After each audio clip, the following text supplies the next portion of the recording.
Chapter 9. The Midnight Duel. Harry had never believed that he would meet a boy he hated more than Dudley, but that was before he met Draco Malfoy. Still, first year Gryffindors only had potions with the Slytherins, so they didn't have to put up with Malfoy much. Or at least they didn't until they spotted a notice pinned up in the Gryffindor common room that made them all groan. Flying lessons would be starting on Thursday, and Gryffindor and Slytherin would be learning together. Typical, said Harry darkly. Just what I always wanted, to make a fool of myself on a broomstick in front of Malfoy. He had been looking forward to learning to fly more than anything else. You don't know that you'll make a fool of yourself, said Ron reasonably. Anyway, I know Malfoy's always going on about how good he is at Quidditch, but I bet that's all talk. Malfoy certainly did talk about flying a lot. He complained loudly about first years never getting on the house Quidditch teams, and told long boastful stories that always seemed to end with him narrowly escaping muggles in helicopters. He wasn't the only one, though. The way Seamus Finnegan told it, he'd spent most of his childhood zooming around in the countryside on his broomstick. Even Ron would tell everyone who'd listen about the time he'd almost hit a hang glider on Charlie's old broom. Everyone from wizarding families talked about Quidditch constantly. Ron had already had a big argument with Dean Thomas, who shared their dormitory, about soccer. Ron couldn't see what was so exciting about a game with only one ball, where no one was allowed to fly. Harry caught Ron prodding Dean's poster of West Ham's soccer team, trying to make the players move. Neville had never been on a broomstick in his life, because his grandmother had never let him near one. Privately, Harry felt she'd had good reason, because Neville managed to have an extraordinary number of accidents even with both feet on the ground. Hermione Granger was almost as nervous about flying as Neville was. This was something she couldn't learn by heart out of a book, not that she hadn't tried. At breakfast on Thursday, she bored them all stupid with flying tips she'd gotten out of a library called Quidditch Through the Ages. Neville was hanging on to her every word, desperate for anything that might help him hang on to his broomstick later. But everybody else was very pleased when Hermione's lecture was interrupted by the arrival of the mail. Harry hadn't had a single letter since Hagrid's note, something that Malfoy had been quick to notice, of course. Malfoy's eagle owl was always bringing him packages of sweets from home, which he opened gloatingly at the Slytherin table. A barn owl brought Neville a small package from his grandmother. He opened it excitedly and showed them a glass ball the size of a large marble, which seemed to be full of white smoke. It's a remembrall, he explained. Gran knows I forget things. This tells you if there's something you've forgotten to do. Look, you hold it tight like this, and if it turns red. Oh, his face fell because the remembrall had suddenly glowed scarlet. You've forgotten something. Neville was trying to remember what he'd forgotten when Draco Malfoy, who was passing the Gryffindor table, snatched the remembrall out of his hand. Harry and Ron jumped to their feet. They were half hoping for a reason to fight Malfoy, but Professor McGonagall, who could spot trouble quicker than any teacher in the school, was there in a flash. What's going on? Malfoy's got my remembrall, Professor. Scowling, Malfoy quickly dropped the remembrall back onto the table. Just looking, he said, and he sloped away with Crabbe and Goyle behind him. At 3:30 that afternoon, Harry, Ron, and the other Gryffindors hurried down the front steps onto the grounds for their first flying lesson. It was a clear, breezy day, and the grass rippled under their feet as they marched down the sloping lawns toward a smooth, flat lawn on the opposite side of the grounds to the Forbidden Forest, whose trees were swaying darkly in the distance.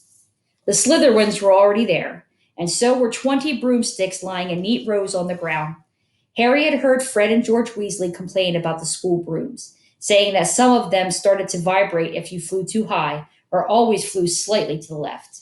Their teacher, Madame Hooch, arrived. She had short gray hair and yellow eyes like a hawk. Well, what are you all waiting for? She barked. Everyone stand by a broomstick. Come on, hurry up. Harry glanced down at his broom. It was old and some of the twigs stuck out at odd angles. Stick out your right hand over your broom, called Madame Hooch at the front, and say, up. Up, everyone shouted. Harry's broom jumped into his hand at once, but it was one of the few that did. Hermione Granger's had simply rolled over on the ground, and Neville's hadn't moved at all. Perhaps brooms, like horses, could tell when you were afraid, thought Harry. There was a quiver in Neville's voice that said only too clearly that he wanted to keep his feet on the ground. Madam Hooch then showed them how to mount their brooms without sliding off the end, and walked up and down the rows correcting their grips. Harry and Ron were delighted when she told Malfoy he'd been doing it wrong for years. Now, when I blow my whistle, you kick off from the ground hard, said Madam Hooch. Keep your broom steady, rise a few feet, and then come straight back down by leaning forward slightly. On my whistle. 3, 2. But Neville, nervous and jumpy and frightened of being left on the ground, pushed off hard before the whistle had touched Madam Hooch's lips. Come back, boy, she shouted, but Neville was rising straight up like a cork shot out of a bottle. 12 feet, 20 feet. Harry saw his scared white face look down at the ground, falling away, saw him gasp, slip sideways off the broom, and wham! A thud and a nasty crack, and Neville lay face down on the grass in a heap. His broomstick was still rising higher and higher and started to drift lazily toward the forbidden forest and out of sight. Madam Hooch was bending over Neville, her face as white as his. Broken wrist, Harry heard her mutter. Come on, boy. It's all right. You get up. She turned to the rest of the class. None of you is to move while I take this boy to the hospital wing. You leave those brooms where they are, or you'll be out of Hogwarts before you can say Quidditch. Come on, dear. Neville, his face tear-streaked, clutching his wrist, hobbled off with Madam Hooch, who had her arm around him. No sooner were they out of earshot than Malfoy burst into laughter. Did you see his face, the great lump? The other Slytherins joined in. Shut up, Malfoy, snapped Parvati Patil. Oh, sticking up for Longbottom, said Pansy Parkinson, a hard-faced Slytherin girl. Never thought you'd like fat little crybabies, Parvati. Look, said Malfoy, darting forward and snatching something out of the grass. It's that stupid thing Longbottom's grand sent him. The Remembrall glittered in the sun as he held it up. Give it here, Malfoy, said Harry quietly. Everyone stopped talking to watch. Malfoy smiled nastily. I think I'll leave it somewhere for Longbottom to find. How about up in a tree? Give it here, Harry yelled, but Malfoy had leapt onto his broomstick and taken off. He hadn't been lying. He could fly well. Hovering level with the topmost branches of an oak, he called, Come and get it, Potter! Harry grabbed his broom. No, shouted Hermione Granger. Madam Hooch told us not to move. You'll get us all in trouble again. Harry ignored her. Blood was pounding in his ears. He mounted the broom and kicked hard against the ground, and up he soared, air rushing through his hair, his robes whipping out behind him. And in a rush of fierce joy, he realized he'd found something he could do without being taught. This was easy. This was wonderful. He pulled his broomstick up a little to take it even higher and heard screams and gasps of girls back on the ground and an admiring whoa from Ron. He turned his broomstick sharply to face Malfoy in midair. Malfoy looked stunned. Give it here, Harry called, or I'll knock you off that broom. Oh, yeah, said Malfoy, trying to sneer, but looking worried. Harry knew somehow what to do. He leaned forward and grasped the broom tightly in both hands, and it shot toward Malfoy like a javelin. Malfoy only just got out of the way in time. Harry made a sharp about face and held the broom steady. A few people below were clapping. No Crabbe and Goyle up here to save your neck, Malfoy, Harry called. The same thought seemed to have struck Malfoy. Catch it if you can, then, he shouted, and he threw the glass ball high into the air and streaked back toward the ground. Harry saw, as though in slow motion, the ball rise up in the air and then start to fall. He leaned forward and pointed his broom handle down. Next second, he was gathering speed and a steep dive, racing the ball. Wind whistled in his ears, mingled with the screams of people watching. He stretched out his hand. A foot from the ground, he caught it just in time to pull his broom straight, and he toppled gently onto the grass with the Remembrall clutched safely in his fist. Harry Potter! His heart sank faster than he just dived. Professor McGonagall was running toward them. He got to his feet, trembling. Never! In all my time at Hogwarts, Professor McGonagall was almost speechless with shock, and her glasses flashed furiously. How dare you! Might have broken your neck. It wasn't his fault, Professor. Be quiet, Miss Patil. But Malfoy, that's enough, Mr. Weasley. Potter, follow me now. Harry caught sight of Malfoy, Crabbe, and Goyle's triumphant faces as he left, walking numbly into Professor McGonagall's wake as she strode toward the castle. He was going to be expelled. He just knew it. He wanted to say something to defend himself, but there seemed to be something wrong with his voice. Professor McGonagall was sweeping along without even looking at him. He had to jog to keep up. Now he'd done it. He hadn't even lasted 2 weeks. He'd be packing his bag in 10 minutes. What would the Dursleys say when he turned up on their doorstep? Up the front steps, up the marble staircase inside, and still Professor McGonagall didn't say a word to him. She wrenched open doors and marched along corridors with Harry trotting miserably behind her. Maybe she was taking him to Dumbledore. He thought of Hagrid, expelled but allowed to stay on as gamekeeper. Perhaps he could be Hagrid's assistant. His stomach twisted as he imagined it, watching Ron and the others becoming wizards while he stumped around the grounds carrying Hagrid's bag. Professor McGonagall stopped outside a classroom. She opened the door and poked her head inside. Excuse me, Professor Flitwick. Could I borrow Wood for a moment? Wood? Thought Harry, bewildered. Was Wood a cane she was going to use on him? But Wood turned out to be a person, a burly fifth-year boy who came out of Flitwick's class looking confused. Follow me, you two, said Professor McGonagall, and they marched on up the corridor, Wood looking curiously at Harry. In here. Professor McGonagall pointed them into a classroom that was empty except for Peeves, who was busy writing rude words on the blackboard. Out, Peeves, she barked. Peeves threw the chalk into a bin, which clanged loudly, and he swooped out cursing. Professor McGonagall slammed the door behind him and turned to face the two boys. Potter, this is Oliver Wood. Wood, I have found you a seeker. Wood's expression changed from puzzlement to delight. Are you serious, Professor? Absolutely, said Professor McGonagall crisply. This boy's a natural. I've never seen anything like it. Was that your first time on a broomstick, Potter?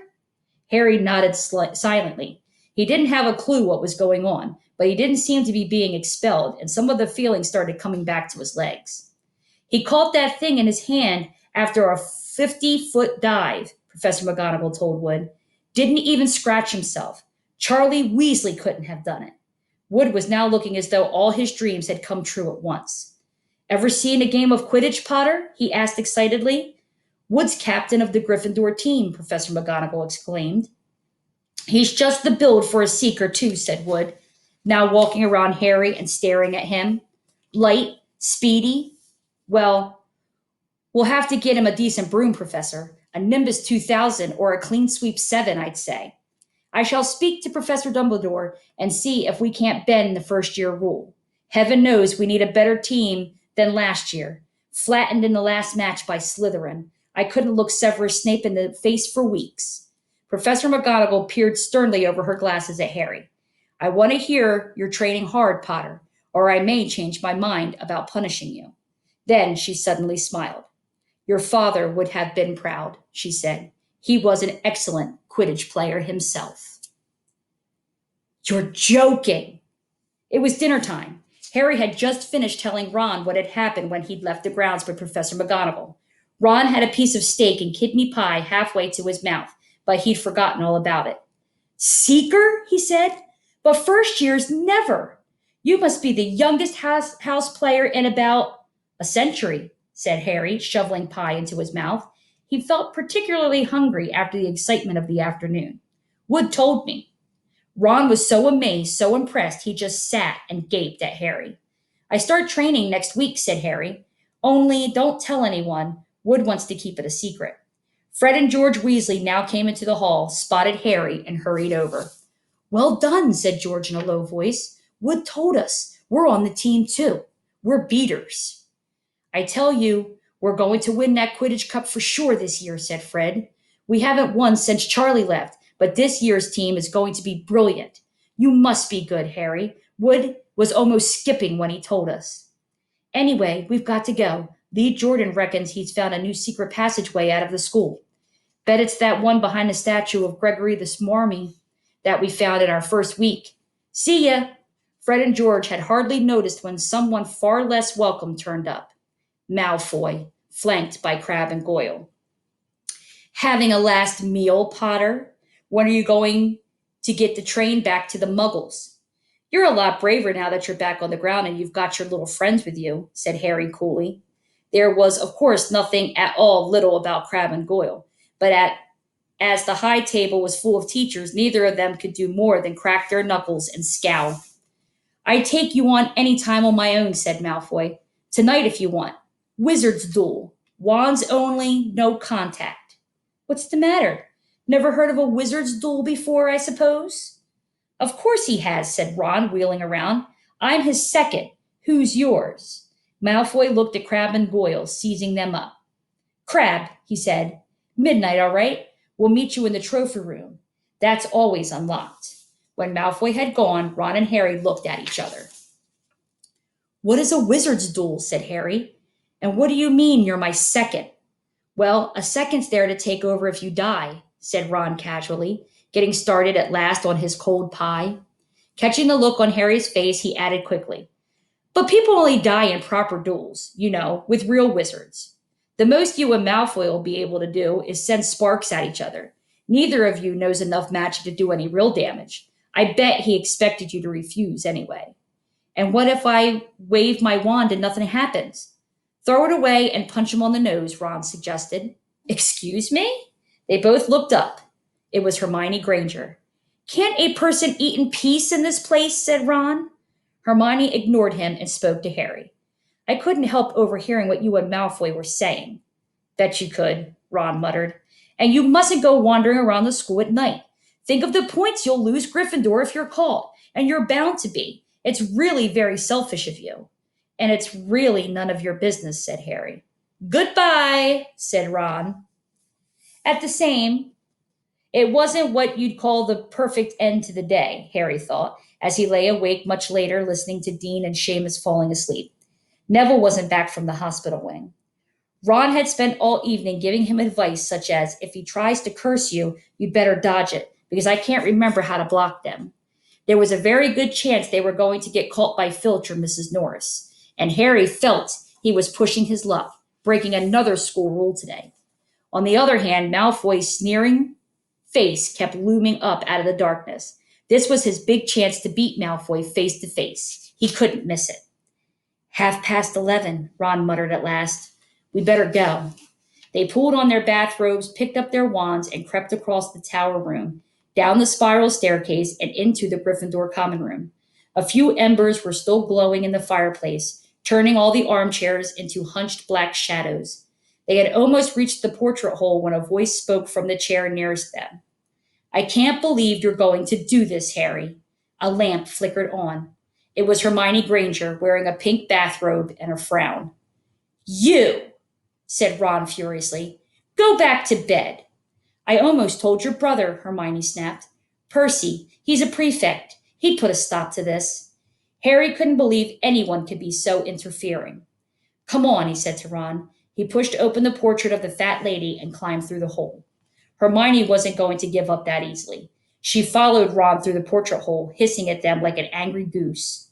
Don't you care about Gryffindor? Do you only care about yourselves? I don't want Slytherin to win the House Cup, and you'll lose all the points I got from Professor McGonagall for knowing about switching spells.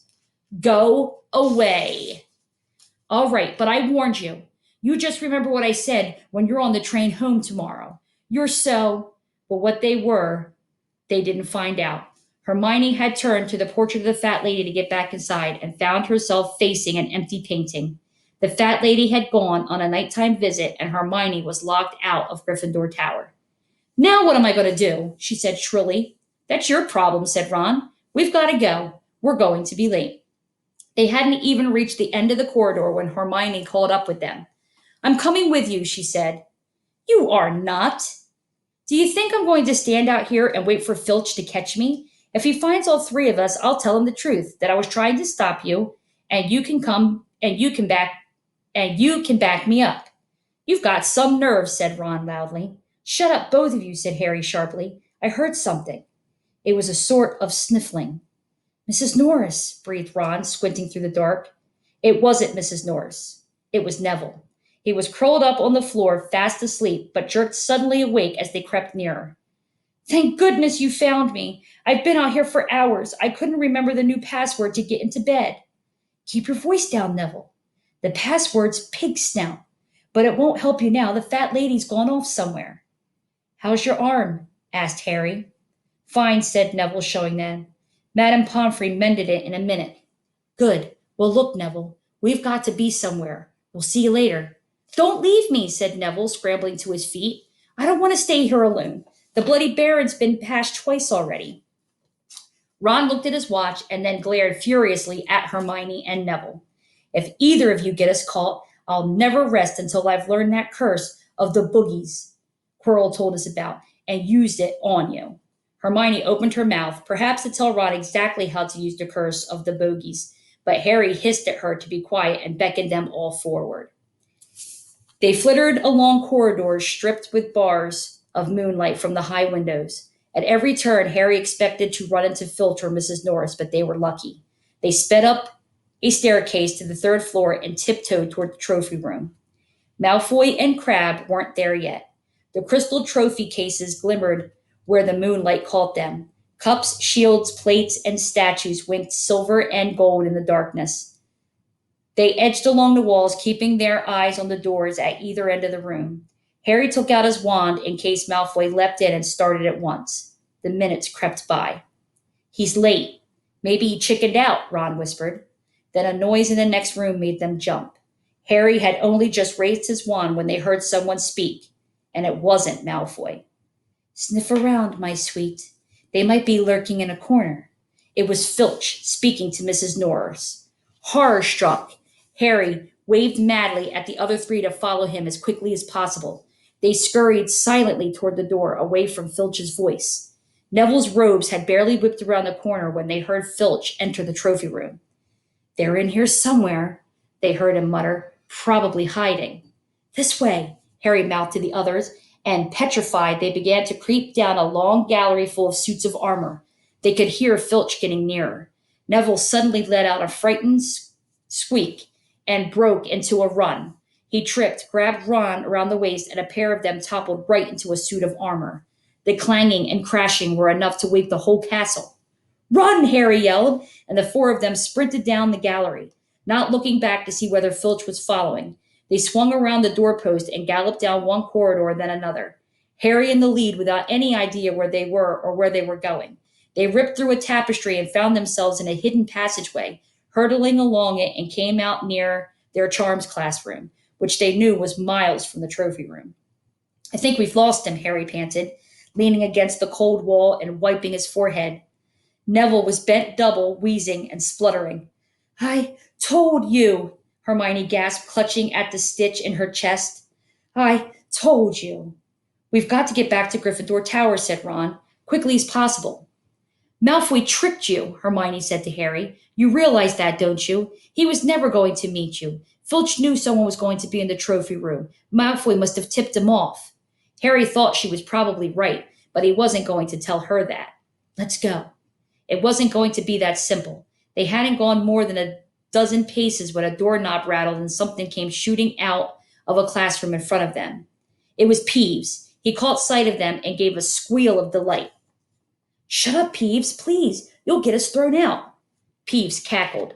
Wandering around at midnight, ickle first years. Tut, tut, tut. Naughty, naughty, you'll get caughty. Not if you don't give us away, Peeves. Please. Should tell Filch I should, said Peeves in a saintly voice, but his eyes glittered wickedly. It's for your own good, you know. Get out of the way, snapped Ron, taking a swipe at Peeves. That was a big mistake. Students out of bed, Peeves bellowed. Students out of bed, down the Charms corridor. Ducking under Peeves, they ran for their lives right to the end of the corridor where they slammed into a door, and it was locked. This is it, Ron moaned as they pushed helplessly at the door. We're done for. This is the end. They could hear footsteps. Filch running as fast as he could towards Peeves' shouts. Oh, move over, Hermione snarled. She grabbed Harry's wand, tapped the lock, and whispered, Alohomora. The lock clicked and the door swung open. They piled through it, shut it quickly, and pressed their ears against it, listening. Which way did they go, Peeves? Filch was saying. Quick, tell me. Say please. Don't mess with me, Peeves. Now where did they go? Shan't say nothing if you don't say please, said Peeves in an annoying sing-song voice. All right, please. Nothing! Ha ha! Told you I wouldn't say nothing if you didn't say please. Ha ha ha! And they heard the sound of Peeves whooshing away and Filch cursing in rage. He thinks this door is locked, Harry whispered. I think we'll be okay. Get off, Neville! For Neville had been tugging on the sleeve of Harry's bathrobe for the last minute. What? Harry turned around and saw quite clearly what. For a moment, he was sure he'd walked into a nightmare. This was too much on top of everything that had happened so far. They weren't in a room, as he had supposed. They were in a corridor, the forbidden corridor on the third floor, and now they knew why it was forbidden. They were looking straight into the eyes of a monstrous dog, a dog that filled the whole space between ceiling and floor. It had 3 heads, 3 pairs of rolling mad eyes, 3 noses twitching and quivering in their direction, 3 drooling mouths, saliva hanging in slippery ropes from yellowish fangs. It was standing quite still, all 6 eyes staring at them, and Harry knew that the only reason they weren't already dead was that their sudden appearance had taken it by surprise. But it was quickly getting over that. There was no mistaking what those thunderous growls meant. Harry groped for the doorknob. Between Filch and death, he'd take Filch. They fell backward. Harry slammed the door shut and they ran. They almost flew back down the corridor. Filch must have hurried off to look for them somewhere else because they didn't see him anywhere, but they hardly cared. All they wanted to do was put as much space as possible between them and that monster. They didn't stop running until they reached the portrait of the fat lady on the 7th floor. Where on earth have you been? She asked, looking at their bathrobes hanging off their shoulders and their flushed, sweaty faces. Never mind that. Pig snout, panted Harry, and the portrait swung forward. They scrambled into the common room and collapsed, trembling, into armchairs. It was a while before any of them said anything. Neville, indeed, looked as if he'd never speak again. What do you think they're doing, keeping a thing like that locked up in a school? Said Ron finally. If any dog needs exercise, that one does. Hermione had got both her breath and her bad temper back again. You don't use your eyes, any of you, do you? She snapped. Didn't you see what it was standing on? The floor, Harry suggested. I wasn't looking at its feet. I was too busy with its heads. No, not the floor. It was standing on a trap door. It's obviously guarding something. She stood up, glaring at them. I hope you're pleased with yourselves. We could have all been killed, or worse, expelled.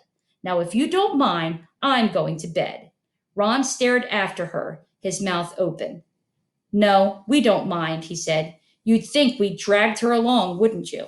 But Hermione hadn't given Harry something else to think about as he climbed back into bed. The dog was guarding something. What had Hagrid said? Gringotts was the safest place in the world for something you wanted to hide, except perhaps Hogwarts. It looked as though Harry had found out where the grubby little package from Vault 713 was. What is that dog hiding or guarding underneath that trap door? We will find out tomorrow when we read chapters 10, 11, and 12.